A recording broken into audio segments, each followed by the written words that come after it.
the first time since 2022, Ukraine and Russia have agreed to a 30-day ceasefire, a move that has captured global attention and sparkled intense debate. This truce, brokered with significant involvement from the United States, comes after years of devastating conflict that has left both nations scarred and the world on edge. But what led to this moment, and what does this mean for the future of Ukraine, Russia, and international relations? These are just some of many questions we'll answer today, so stick around. The conflict between Ukraine and Russia, which escalated dramatically in 2022, has been brutal and has been a protracted struggle. The war has resulted in massive casualties, displacement of population, and widespread destruction of infrastructure. Ukraine's economy has been severely impacted, with estimates suggesting that reconstruction and recovery costs could exceed $411 billion as of March 2023. The energy sector has been particularly hard hit, with Russian attacks causing over $10 billion in damages and leaving millions without power. Beyond the immediate human and economic toll, the war has had profound geopolitical implications too. It has strained relations between Russia and Western nations, led to the imposition of severe economic sanctions on Russia, and prompted a re-evaluation of security and defense policies within the European Union and NATO. As of March 2025, both Ukraine and Russia find themselves at critical junctures. Ukraine, under the leadership of Volodymyr Zelensky, continues to demonstrate resilience and determination. However, the prolonged conflict has stretched its military and economic resources thin. The energy crisis persists, with significant portions of the country's power infrastructure damaged or destroyed.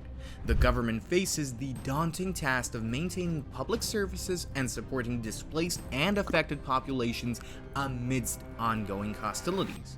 Russia, on the other hand, led by Vladimir Putin, has also felt the war's repercussion. The nation faces international isolation and economic challenges due to sustained sanctions. And despite these pressures, Russia has maintained its military operations in Ukraine, although reports suggest that international dissent and economic hardships are growing concerns within the country. The announcement of a 30-day ceasefire has been met with a mix of cautious optimism and skepticism. President Putin has agreed in principle to the US proposed truce, but emphasized the need for further discussion to address underlying issues and ensure a lasting peace. He expressed concerns about Ukraine potentially using the ceasefire period to rearm and mobilize forces, highlighting the necessity of guarantees to prevent such actions. President Zelensky, on the other hand, while welcoming the prospect of ceasefire, has accused Putin of seeking to prolong the war by attaching preconditions that could delay the truce's implementation. He emphasized Ukraine's commitment to peace, but underscored the importance of a ceasefire leading to a durable and just resolution to the conflict. The United States, under President Donald Trump, has played a pivotal role in brokering the ceasefire. The US administration has expressed cautious optimism regarding Putin's agreement, but has also warned of potential new sanctions should Russia fail to engage constructively in the peace process. This ceasefire presents both opportunities and challenges for Ukraine, as well as the entire Western world. On one hand, it offers a respite from the relentless violence and a chance to address humanitarian needs, repair critical infrastructure, and stabilize the economy. On the other hand, there are significant concerns that accepting peace under the current conditions could leave Ukraine vulnerable. One of the primary fears and most likely scenarios actually is that Russia might use the ceasefire to consolidate its territorial gains and strengthen its military position. If the underlying issues are not adequately addressed, there is a risk that hostilities could resume, potentially leaving Ukraine in a more precautious situation. Moreover, the prospect of a ceasefire has sparked debates within Ukraine about the potential political and social ramifications. Some factions fear that agreeing to a truce without clear assurances could be perceived as a concession, potentially undermining national morale and unity. The strain of prolonged conscription and the call to recruit younger men has already sparkled opposition and fears of demographic crisis. Political dynamics are tense, with mounting pressure on President Zelensky amidst discussion of his eventual successor. Now, for Russia, the ceasefire could provide a much-needed opportunity to alleviate economic pressures and re-engage with the international community. However, any perceived reluctance or failure to adhere to the truce could result in further isolation and sanctions, establishing even deeper economic challenges for the country. The United States' role in this process is also under scrutiny. The US has threatened new sanctions on Russia if it fails to engage in peace efforts, indicating a firm stance on ensuring that the ceasefire leads to a meaningful resolution. Now, if the war were to end on Russia's terms, it would send shockwaves through the Western world, reshaping global politics, security dynamics, and economic structures. For over 2 years, Western nations, especially the US, the EU, and NATO allies, have heavily invested in Ukraine through military aid, economic sanctions on Russia, and diplomatic pressure. If Ukraine were forced to accept a Russian-imposed peace deal, it would severely undermine the credibility of the West as a defender of democratic values and international law. As a result, the rules-based order would be shattered. A Russian victory would signal that military aggression can go unchallenged, encouraging China, Iran, and other authoritarian states to pursue their own territorial ambitions. This would also result in NATO appearing weak and divided, and many Eastern European countries, particularly Poland and the Baltics, would also feel abandoned and question the alliance's ability to protect them.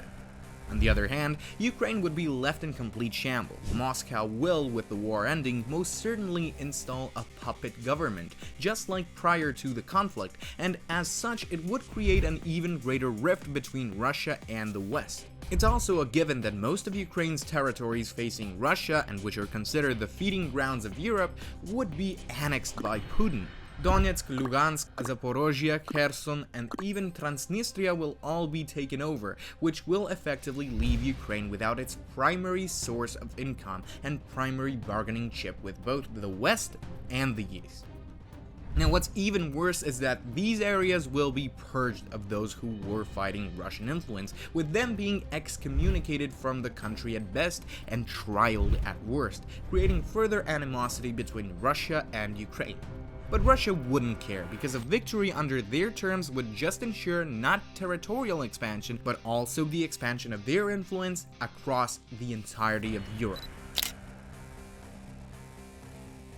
Even though the West has cut its dependency on Russia, not all countries have been treated equally. Less developed EU countries like, say, Hungary, Czech Republic, and Slovakia, which already have deep residual tendencies towards Russia from their Eastern Bloc period, might lift the sanctions and establish new trade relations with Russia, despite Europe's protests. Because of this, they will most likely get some benefits from Russia, and this might create an even deeper rift between some EU and NATO members, and might even result in both of these cracking fully. You see, a loss at Ukraine would completely destroy the trust for NATO with many countries, and the recently established relations between Russia and the US might show a dawn to a completely new age, an age where the US and Russia work together far more frequently. Even the implication of this kind of alliance existing would be enough for many countries to leave NATO, especially those bordering Russia, and go for a much more stable environment. Also, many countries that are not in the EU, like the majority of Balkan countries, will be inclined to abandon their road towards Europe and shift their focus to Russia.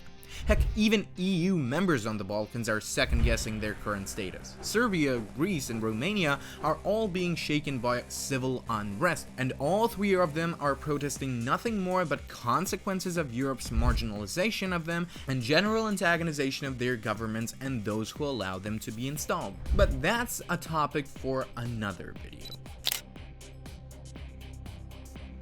The recently established ceasefire between Ukraine and Russia is a pivotal moment that could herald the end of a devastating conflict or serve as a temporary lull before renewed hostilities. Sure, However, it also might usher in the beginning of an even greater global scale conflict like the Cold War, and according to the current situation, it seems like that is, unfortunately, the most likely scenario. One thing is for certain though. The path forward is fraught with challenges, and the decisions made in the coming days and weeks will have profound implications for the broader geopolitical landscape, and the world as we know it is definitely about to change. Now, as the world watches, the hope that this ceasefire will be a stepping stone towards a just and lasting peace, allowing Ukraine to rebuild and thrive while ensuring the principles of international law and sovereignty are upheld. However, the complexities involved mean that all parties must navigate this process with caution, commitment, and a clear vision for a stable and prosperous future.